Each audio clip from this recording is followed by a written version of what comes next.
Dernière édition de Métro News pour cette semaine. Madame, Monsieur, bonsoir. Bienvenue dans cette nouvelle édition de ce journal. À la une de ce vendredi, au moins 7 présumés bandits ont été tués à Morne-Cabri lors d'une opération menée par la PNH ce vendredi. La PNH a également saisi plusieurs armes de gros calibre, dont un fusil Barrett, dans une base du gang Chien Méchant. Parallèlement, la police affirme ne disposer d'aucune information confirmant l'existence d'un champ de drogue sur la propriété d'un homme d'affaires actuellement occupé par des gangs. Le processus électoral engagé par le gouvernement ne devant pas aboutir avant février 2026, plusieurs acteurs politiques et membres de la société civile redoutent une crise majeure. Certains cherchent à maintenir la transition telle qu'elle est, tandis que d'autres réclament le remplacement du CPT par une structure bicéphale, mais sans présidence collégiale. Également à la une de ce vendredi, à l'occasion de la Journée mondiale du diabète, le ministère de la Santé publique a organisé une journée porte ouverte autour du thème « N'a fait prévention, n'a fait test, n'a prend soin de nous ». Le ministre Bertrand Sinal appelle la population à renforcer les habitudes de prévention face au diabète.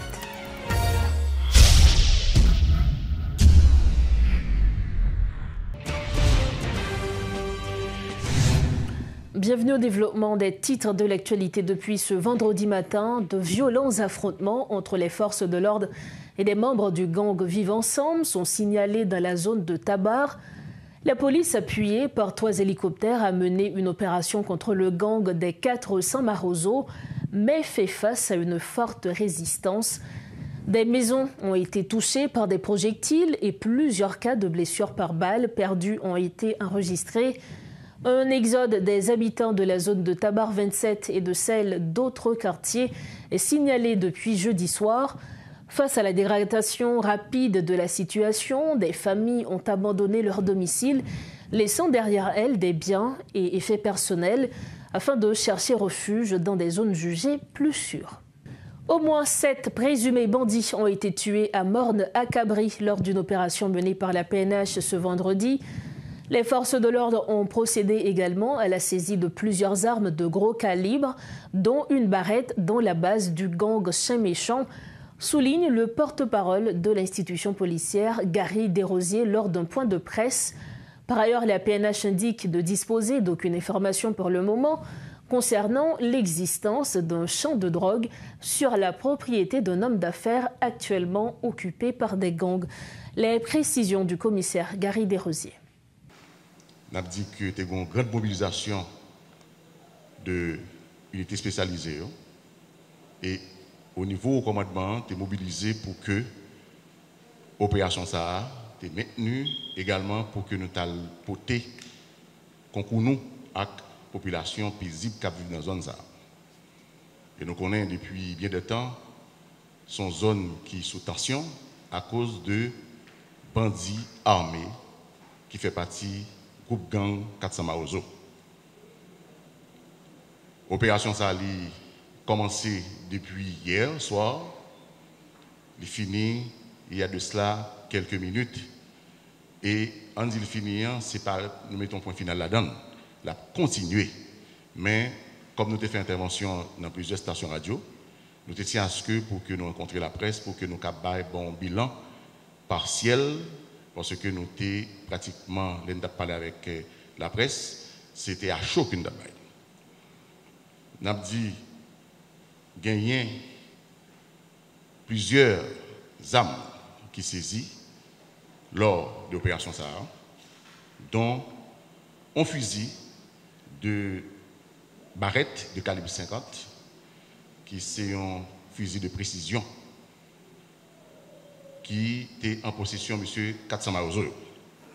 Il y a 4 fusils d'assaut, population capable sous table, 3 chargeurs de pistolet, et 6 chargeurs de fusil d'assaut, un chargeur de fusil barrette, 4 pistolets, dont 2 pistolets qui sont propriété de la police nationale d'Haïti.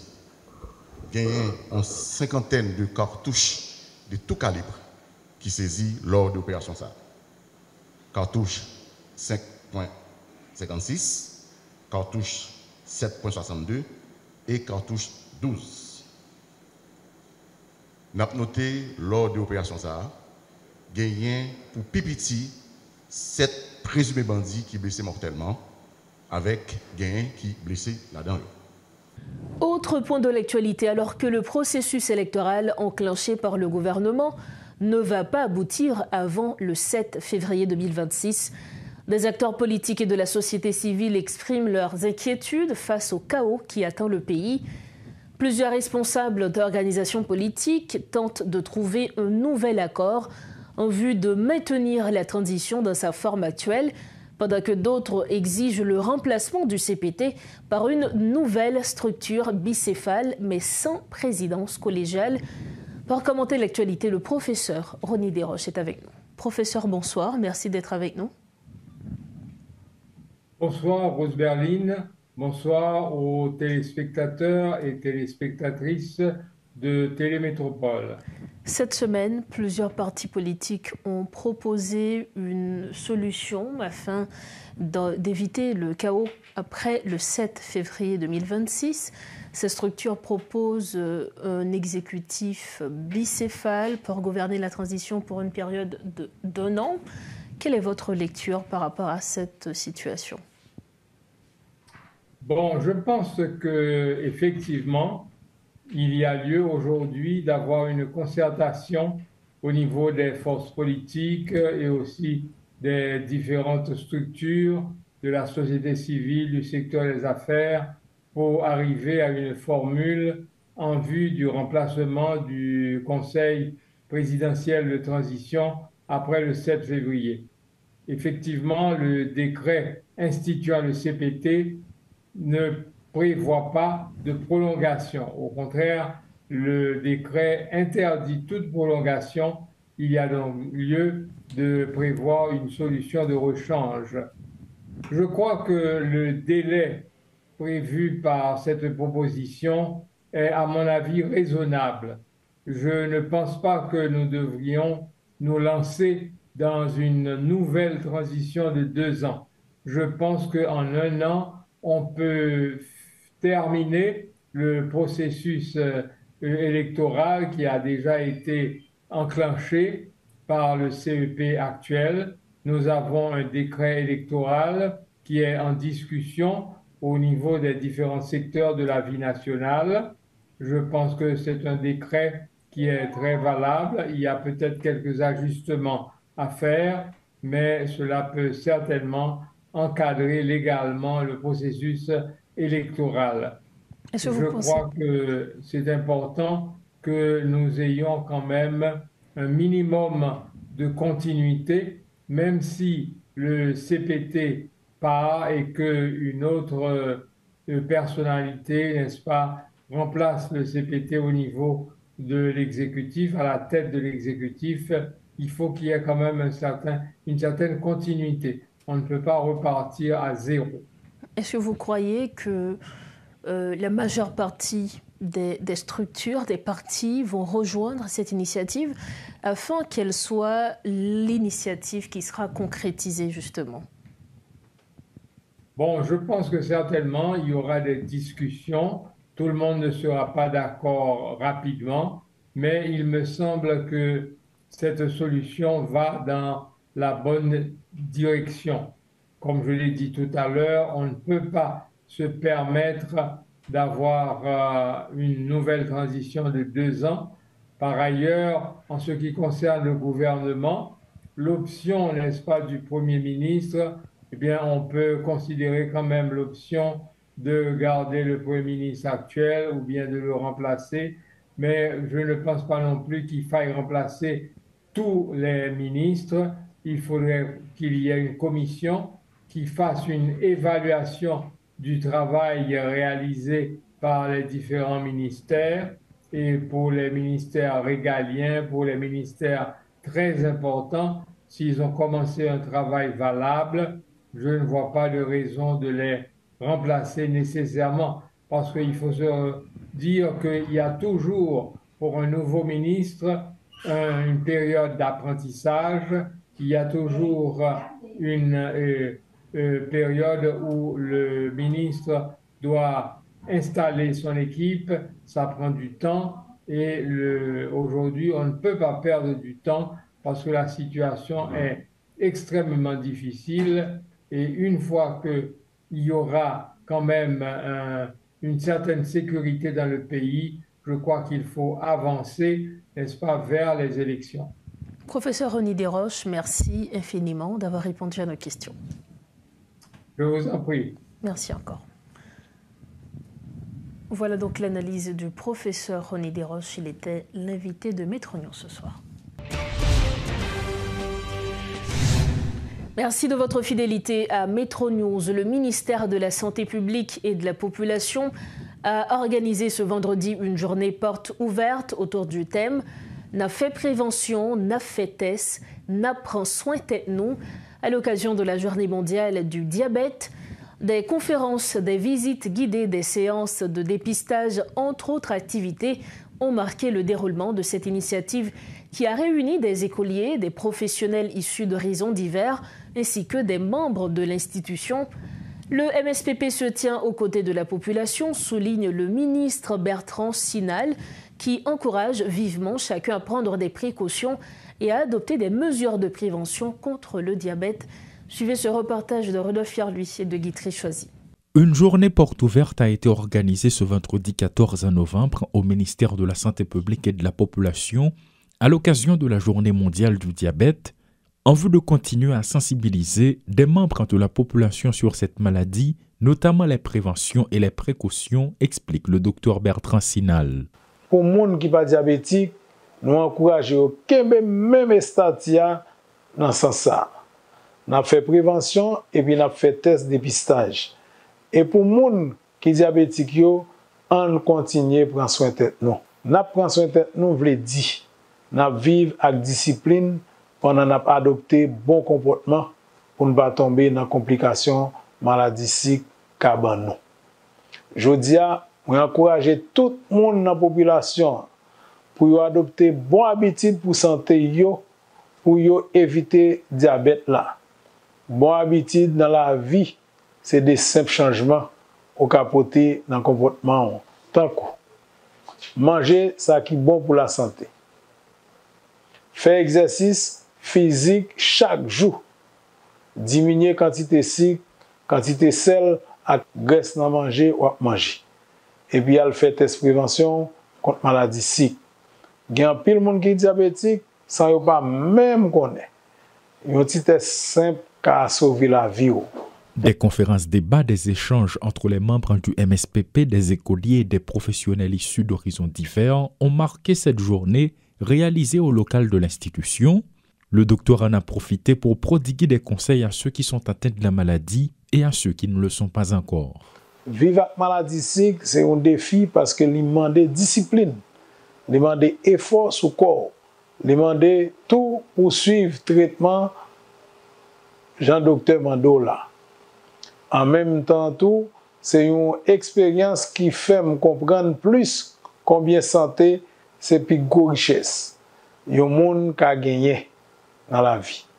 Et c'est une responsabilité partagée qui commence par chaque citoyen. Moi, je dis, c'est une responsabilité qui commence par chaque citoyen parce que moi, j'ai quelques habitudes dans le jamais manger, dans le jamais vivre, moi, j'ai obligé de changer pour me arrêter en santé. Tant qu'on fait plus d'exercice, même si je ne suis pas un gros athlète, mais moi, je football, je volleyball, je basket, je tennis stable tout. L'essentiel, moi, je fais mouvement à corps. Le MSPP travaille d'arrache-pied et se met aux côtés de la population en vue de leur permettre de bénéficier des soins qui s'imposent. Engagement, ministère de la Santé publique à la population pour continuer le travail dans une direction qui permet prévention, dépistage du bonheur et bon service la soignage pour les gens qui font maladie sick. Tourner une priorité nationale. C'est une approche à poursuivre dans tout le système de santé. Dans l'objectif pour nous arriver à plus de monde qui a accès à bon service santé, les cas nécessité. Tout le monde est possible pour vivre normalement, pour travailler et puis pour faire plan pour la vie avec la famille, même les offensives. N'a fait prévention, n'a fait test, n'a pris soin tête nous contre maladie SIC. Cette journée a été une opportunité pour le MSPP de continuer à sensibiliser les membres de la population en ce qui concerne cette maladie. Lancement ce vendredi d'une chaire de droit de la protection et de la sécurité sociale en Haïti. Un accord a été signé en ce sens entre l'ONA et l'Université d'État d'Haïti.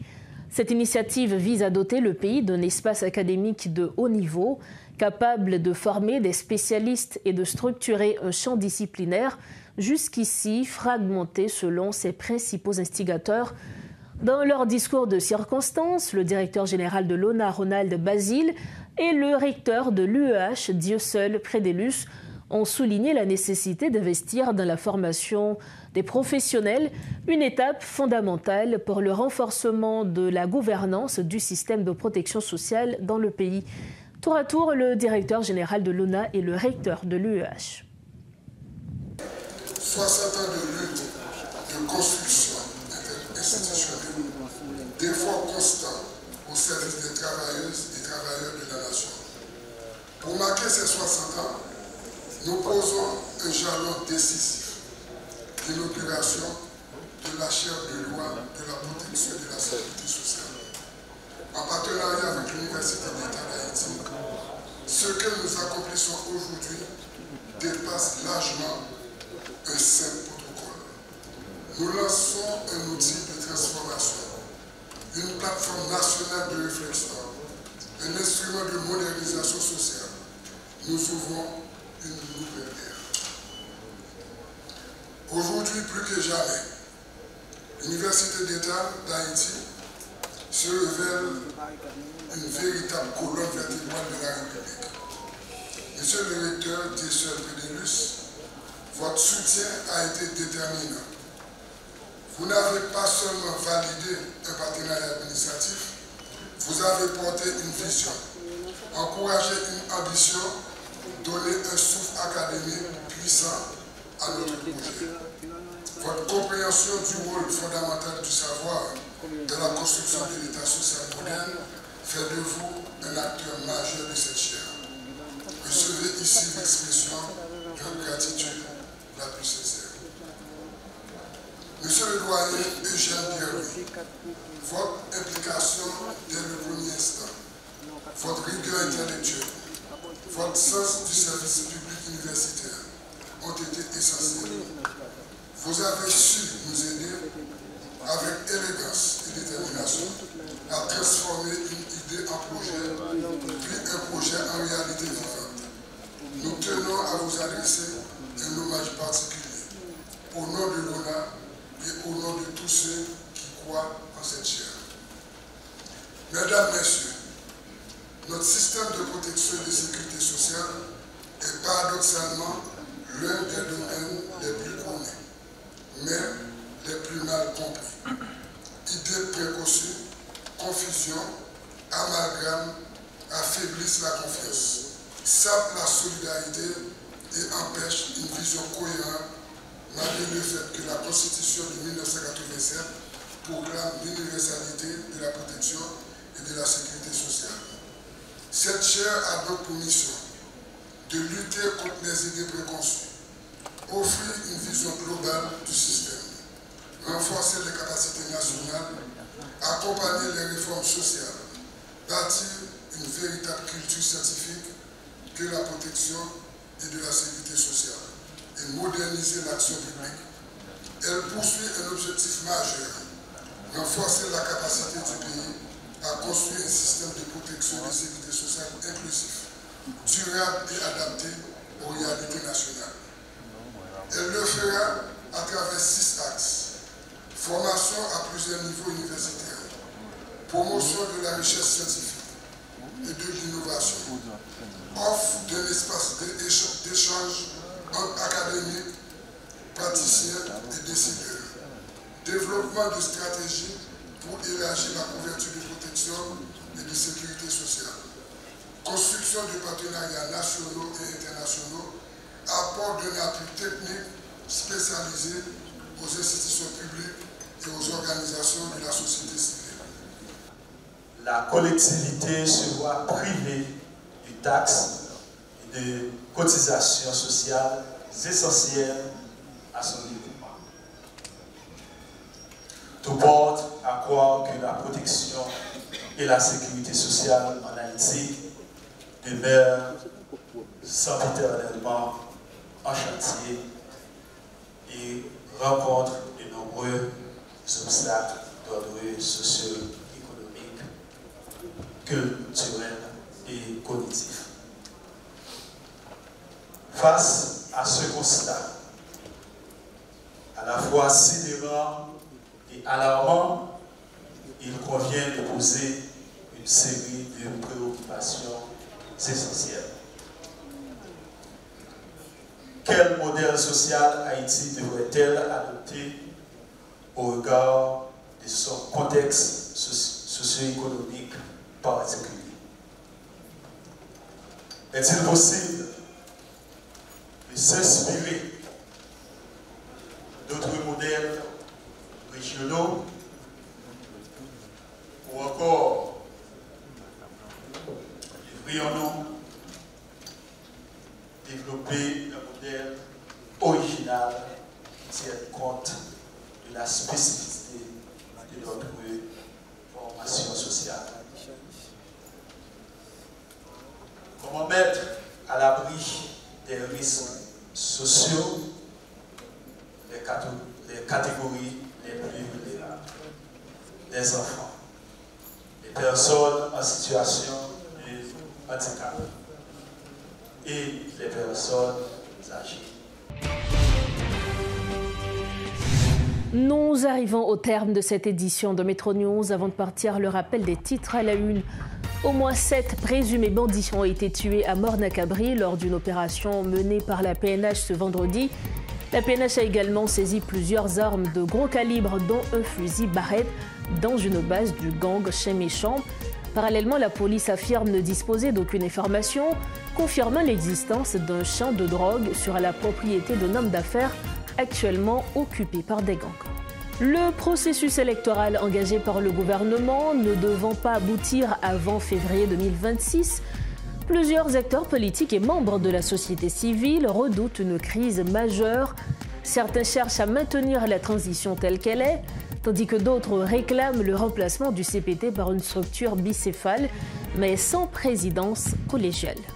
Et puis à l'occasion de la journée mondiale du diabète, le ministère de la Santé publique a organisé ce vendredi une journée porte ouverte autour du thème « N'a fait prévention, n'a fait test, n'a prend soin de nous ». Le ministre Bertrand Sinal appelle la population à renforcer les habitudes de prévention face au diabète. C'est ainsi que nous refermons cette édition de Métro News. Merci de votre précieuse attention. Merci surtout de votre confiance. C'est le week-end. Profitez bien de la vie et surtout rejoignez-nous sains et saufs lundi prochain, toujours sur Métropole. Bonsoir.